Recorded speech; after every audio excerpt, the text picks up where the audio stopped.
तर पुण्यामधली ही दृश्य आपण बघतोय। आज पुण्यामध्ये ज्या विसर्जन मिरवणुका होत्या त्यामध्ये परदेशी महिला सुद्धा सामील झालेले आपण बघतोय।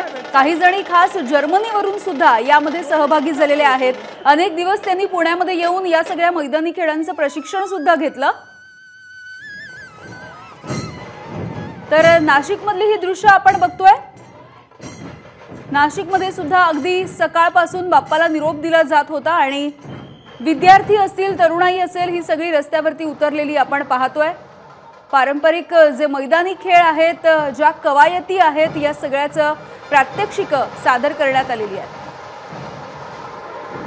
लाठीकाठी, दांडपट्टा, तलवारबाजी यासारखे जे मैदानी खेळ आहेत त्याची प्रात्यक्षिक या सगळ्या लहानग्यांनी विसर्जनाच्या मिरवणुकीमध्ये सादर केली। तर कोल्हापूरमध्ये सुद्धा दरवर्षीप्रमाणे यंदा सुद्धा तोच उत्साह, तेच चैतन्य बघायला मिळालं आणि यंदाचं वैशिष्ट्य म्हणजे गणेश विसर्जनाच्या या मिरवणुकीमध्ये आपण बघतोय हत्तींना सुद्धा आणण्यात आलेलं होतं। वेगवेगळ्या पद्धतीचे देखावे हे कोल्हापूरच्या या गणेशोत्सवाचे वैशिष्ट्य आणि तेच वैशिष्ट्य त्यांनी यंदा सुद्धा जपलेलं बघायला मिळतंय।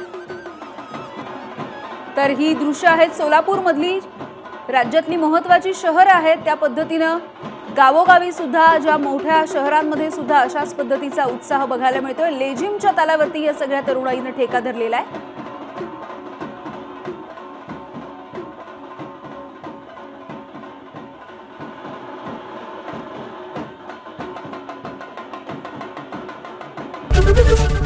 एबीपी माझा, उघडा डोळे बघा नीट।